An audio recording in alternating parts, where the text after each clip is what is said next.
জনবল সংকটে ব্যাহত হচ্ছে 250 শয্যার কুড়িগ্রাম জেনারেল হাসপাতালের চিকিৎসা সেবা।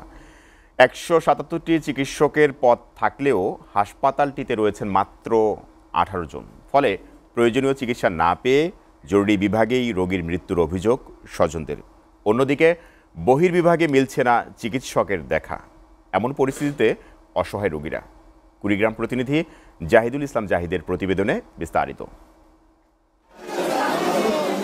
একদিকে আপনজন হারিয়ে জরুরি বিভাগের বারান্দায় স্বজনদের আর্তনাদ আর ক্ষোভ, অন্যদিকে বহির্বিভাগে ঘন্টার পর ঘন্টা রোগীদের অপেক্ষা, তবুও মিলছে না চিকিৎসকদের দেখা।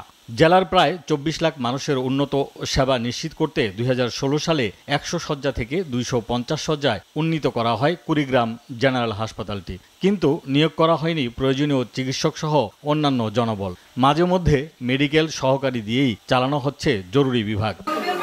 কোনো কিছু সমস্যা হলে ইমার্জেন্সিতে যাওয়া লাগে, আবার যদি সব রকম ওষুধও পাওয়া যায় নাই, তো এখানে ডিএমএল ডাক্তার দিয়ে মনে করেন যে এমার্জেন্সি পরিচালনা করা হচ্ছে। ডাক্তার দিনে একবার শুধুমাত্র সকালে আসে রাউন্ড দিতে।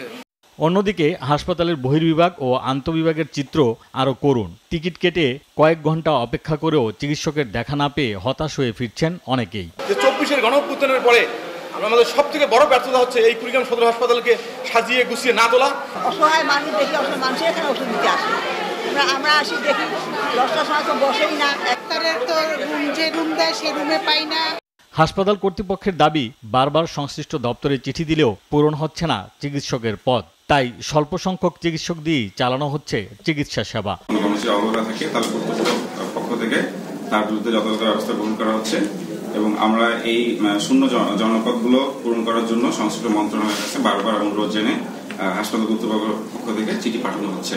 হাসপাতালের কর্তৃপক্ষের হিসেব, প্রতিদিন বহির্বিভাগে চিকিৎসা সেবা নিতে আসা রোগীর সংখ্যা 1200 থেকে 1500, আর ভর্তি রোগীর সংখ্যা 550 থেকে 600। হাসপাতালটিতে 159 জন চিকিৎসকের শূন্য পদের পাশাপাশি অন্যান্য কর্মচারীর 91টি পদ খালি আছে এখনো। SA TV news desk.